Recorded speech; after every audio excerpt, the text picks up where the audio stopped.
આજે તો હું સબ્જી માર્કેટમાં ગઈ તો સબ્જી માર્કેટમાંથી બધું લીધું મેં. ટામેટા લીધા, ભીંડા લીધા, પછી ગવાર લીધા, મરચા લીધા, 2 જાતના મરચા લીધા છે, લીંબુ લીધા છે, કંટોલા લીધા, પછી દેશી ચીભડા લીધા છે, મૂળા લીધા, પછી ચોળી લીધી, પછી જે બળખલમાં જોઈએ છે એ બધી ભાજી લીધી, બધી જાતની. સુવાની ભાજી, ભીંડીની ભાજી અને ડાંભાની ભાજી, આ બધી ભાજી લીધી છે. અને આ દેશી મકાઈ છે. દેશી મકાઈ શેકીને ખાવાની બહુ જ મજા આવે છે. આ બધું જોઈને એટલે મેં પેલા બળખલનો સામાન લઈ જ લીધો, જોયો એટલે. આ ભાજી જોઈ બધી બળખલના સામાન માટેની, એમાં જે સુવાની ભાજી છે અને એની બાજુમાં છે આ ખાટી ભાજી. ખાટી ભાજી અને ભીંડીની ભાજી. આ જે પાન હોય છે ને એને લઈને આપણે ખાઈએ ને તો એકદમ ખાટો સ્વાદ આવે, છાશ જેવો, ખાટી છાશ જેવો. એટલે આ ખાટી ભાજી તો ફરજિયાત હોવી જ જોઈએ, તો જ બળખલ સારું બને. અને આ છે ડાંભાની ભાજી. એ ડાંભાની ભાજી પણ એમાં હોવી જ જોઈએ. આ બધી ભાજી મને નજરે ચડી ગઈ એટલે મેં બળખલમાં બધું જે જરૂર પડે એ રીતે જ મેં શાક બધું લઈ લીધું. આવી રીતે કૂણા કૂણા ગુવાર બળખલ માટે વીણી લેવાના. બાકીનું સબ્જી બનાવી નાખવાનું. અને આમાંથી આવી રીતે આવા ભીંડા લઈ લેવાના, વીણી લેવાના. ગુવારને આવી રીતે ઉપરથી કાપી લઈએ. ગુવારને કાપવા માટે તો ચપ્પુ લેવું જ પડે, પણ છે ને અમુક આમ આપણે હાથેથી તોડીએ ને શાક આવી રીતે વીણીએ ને તો બહુ શાક મીઠું થતું હોય છે. એટલે કાપવા કરતા આવી રીતે જ હાથથી જ કાપી લેવાનું ગુવાર. અમુક સબ્જી એવું હોય છે કે ચપ્પુથી જ સમારાય, અને આવું જે ગવાર ને ચોળી ને એવું હોય ને એ આપણે હાથથી વીણીએ ને તો એ સ્વાદમાં બહુ સરસ લાગે. કાપવા કરતા હાથથી જે તમે સમારો ને એના સ્વાદમાં પણ અલગ ટેસ્ટ હોય છે. બળખલ માટે આવી ચોળી લેવાની વીણીને, અને જો આ છે ને આવી દાણાવાળી છે, થોડી દાણાવાળી લેવાની અને થોડી કૂણી લેવાની. એટલે દાણાવાળી હોય ને એમાંથી દાણા કાઢી લેવાના, અને કૂણી હોય ને એને આવી રીતે આ કૂણી ચોળીને આવી રીતે અહીંથી બેઉ બાજુથી કટ કરી લેવાની, અને હાથથી આવી રીતે જ વીણી લેવાની. આવી રીતે જ હાથથી જ ટુકડા કરી લેવાના. આ બધી બળખલની તૈયારી ચાલી રહી છે. આવી રીતે ચોળીમાંથી દાણા કાઢી લેવાના. જો આવી રીતે અમુક થોડાક દાણા, થોડીક કૂણી ચોળી ટુકડા કરેલી, એ બેઉ વસ્તુ હોય ને બળખલમાં તો સરસ લાગે, દાણા અને ટુકડા બંને. આવી રીતે દાણા ફૂલી લેવાના.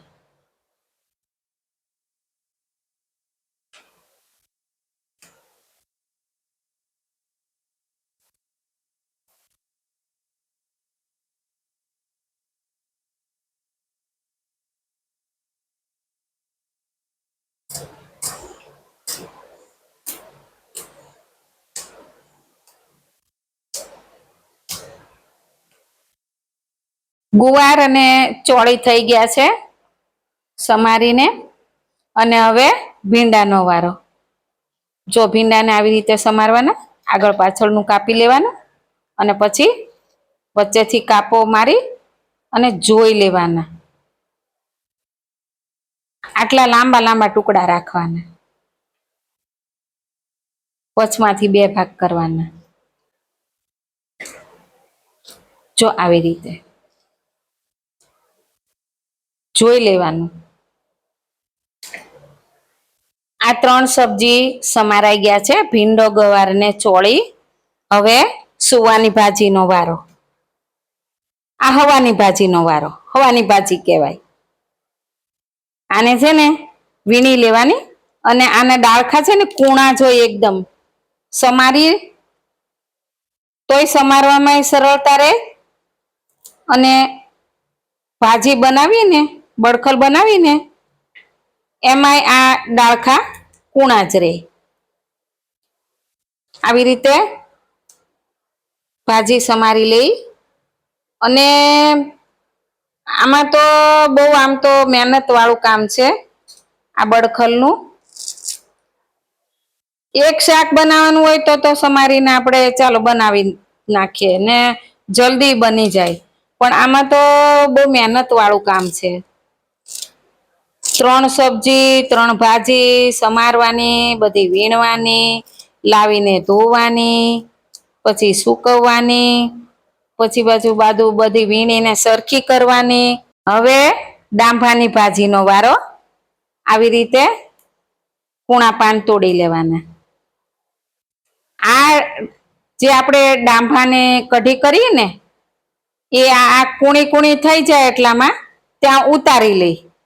મોટી ન થવા દે, આટલી એટલી થવા દે એટલે ઉતારી લઈ. અને ઈ આ ડાંભાની ભાજી છે. આવી રીતે કૂણા પાન તોડી લેવાના.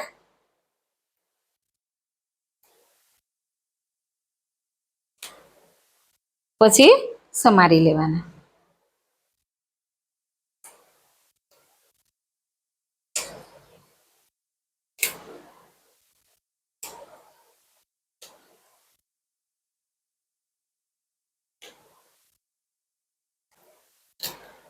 આ બધી ભાજી એક સાથે વરસાદની સિઝનમાં મળી રહેતી હોય અને આ બધું મિક્સ કરીને બળખલ બનાવવાની અને બનાવીને ખાવાની બહુ જ મજા આવતી હોય છે. આ છે ભીંડીની ભાજી. ફેવરિટ ભાજી, મારી ફેવરિટ ભાજી. અને આ ભાજીનો ટેસ્ટ ખાટો હોય છે અને આ ભાજી બળખલમાં નાખીએ ને તો એનો સ્વાદ અલગ આવે. અને આમ તો જોઈએ ને તો આ ભાજી વગર બળખલ બને જ નહીં. પણ ભાજી ન મળી હોય ને જો બળખલ બનાવવાનું થયું હોય ને તો એ જે આ ભાજી નાખીને બનાવીએ ને એ આ ભાજી વગર બનાવીએ એવો સ્વાદ ન આવે. આ ભાજી તો જોઈએ જ. આ ભાજી બળખલમાં મેન છે. ગુજરાતના સૌરાષ્ટ્રમાં વરસાદની સિઝનમાં બળખલ તો દરેક ઘરે બનતું હોય છે અને બને જ. તો આ બળખલ ખાવાની બહુ જ મજા આવી છે. આમ જલસા પડી જાય. બળખલની સાથે બાજરીના રોટલા અને એ પણ છાશમાં બાફીને બનાવીએ એટલે ઉપરથી કાચું તેલ, સિંગ તેલ અને લસણ વાળું મરચું ને બાજરીના રોટલા, ભરેલા મરચા, દેશી ગોળ, છાશ, દહીંનું ઘોળવું અને કાંદો અને ઈ જે ખાવાની મજા પડે જલસા જ પડી જાય એમ. બળખલ માટે આ બધી વસ્તુ તૈયાર થઈ ગઈ છે અને ધોઈ લીધી છે અને હવે હું છે ને બાફી લઉં છું કુકરમાં.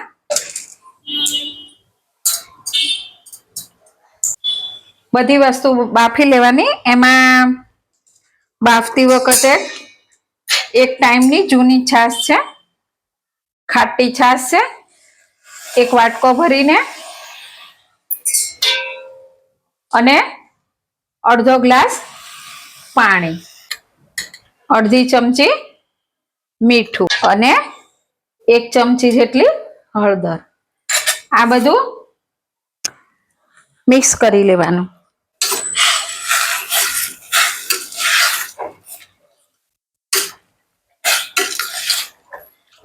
મિક્સ કરી લેવાનું અને હવે છે ને આને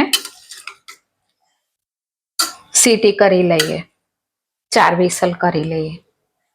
આ છે ને બળખલ ખાટી છાશમાં બાફવાનું અને છાશ થોડીક આવી રીતે રહેવી જોઈએ. વધારે છાશ ભાવતી હોય રસાવાળું પણ ખાઈ શકાય, રસાવાળું પણ ભાવે, કોરું પણ ભાવે, પણ આટલી છાશ રાખવાની અને મીઠું હળદર નાખીને બાફવાનું છે. એમાં મરચું નથી નાખવાનું. હવે આપણે કુકર બંધ કરી લઈએ, વિસલ કરી લઈએ. બળખલ બફાય ત્યાં સુધીમાં આપણે લસણ વાળું મરચું બનાવી લઈએ. ખરલમાં લસણ લેવાનું, પછી થોડું અચકતરું ખાંડી લેવાનું.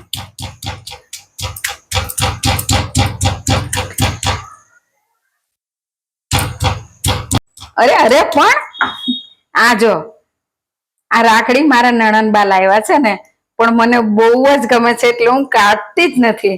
આમ રસોઈ બનાવવામાં થોડુંક આમ શું કેવાય નડતરરૂપ થાય ને, તો પણ હું આવી રીતે સાચવીને રસોઈ બનાવું અને પહેરી જ રાખું. બહુ જ ગમે છે મને. હવે આ મરચું બનાવી લઈએ.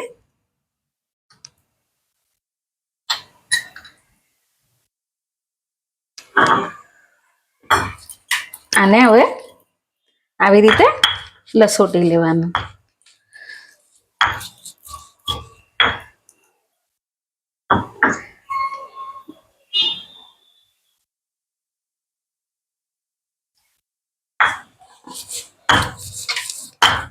બળખલ બફાય ને ત્યાં સુધીમાં આપણું મરચું તૈયાર થઈ જાય લસણ વાળું.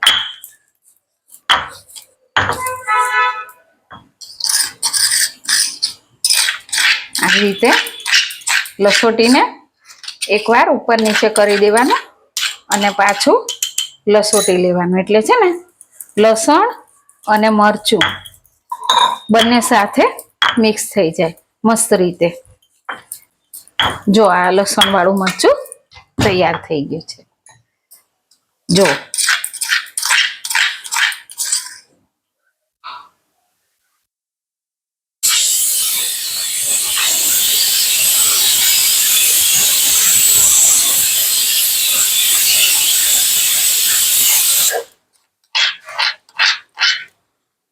લસણ વાળું મરચું તૈયાર થઈ ગયું.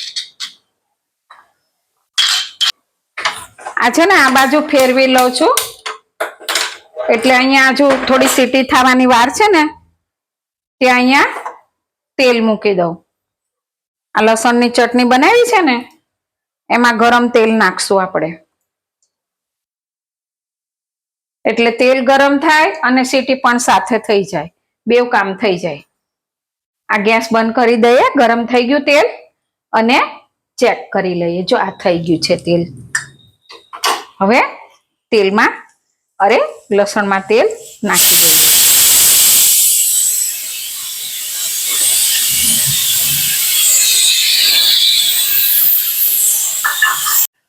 જો આ ગરમ તેલ નાખીએ ને પછી આવી રીતે મિક્સ કરી લેવાનું. જો આ લસણ વાળું મરચું તૈયાર થઈ ગયું છે બળખલમાં ખાવા માટે. બળખલમાં ભીંડો અને ગવાર ને ચોળી હોય છે ને, એટલે સીટી થોડીક વધારે કરવી પડે છે. બફાતા વાર લાગે એટલે 5 સીટી કરવાની હોય છે. 5 સીટી થઈ ગઈ છે અને હવે આપણે ગેસ બંધ કરી લઈએ. જોઈ લઈએ હવે. ઓ વાવ, કેટલું મસ્ત બન્યું છે. જો સુગંધ પણ કેટલી મસ્ત આવે છે. જો કેટલું સરસ બની ગયું છે. જો વાવ, ભાજી ને ગુવાર ને ભીંડો ને ચોળી મસ્ત રીતે થઈ ગયું છે. આ બળખલને આવી રીતે નિતારી દેવાનું અને નિતારીને લેવાનું. જો આપણે કોરું આવી રીતે ખાવું હોય ને તો પણ ખાઈ શકાય.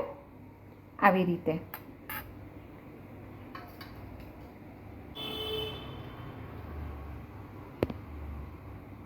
નિતારી લેવાનું. અને પછી જે આપણે આ તેલ મરચું બનાવ્યું છે ને, એ ઉપરથી તેલ મરચું નાખીને રોટલા સાથે બહુ જ ભાવશે. જો આ બળખલ છે ને આવી રીતે ઉપરથી તેલ મરચું નાખીને કાચું પણ ખાઈ શકાય અને વઘારીને પણ ખાઈ શકાય. એ હું તમને કેવી રીતે વઘારીને બને એ બતાવું. આમાં તેલ મૂક્યું છે, 2 ચમચી જેટલું તેલ છે અને એને હવે ગરમ થવા દેશું. પછી વઘારવા માટે હિંગ, હળદર, લસણ અને આ નિતારેલું બડખલ એ હવે તેલ આવે ચેક કરી લઈએ. તેલ થઈ ગયું છે, ગરમ થઈ ગયું છે. એમાં લસણની કળી, થોડીક હિંગ નાખશું, અડધાની અડધી ચમચી, થોડી હળદર નાખશું. મિક્સ થઈ ગયું છે. હવે આને વઘારી લઈએ.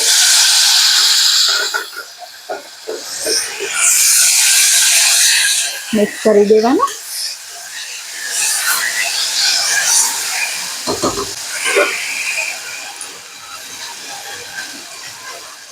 અને અડધી ચમચી આ લસણ વાળું મરચું નાખી દેવાનું અને ગેસ ધીમો કરીને આ બધું મિક્સ કરી દેવાનું.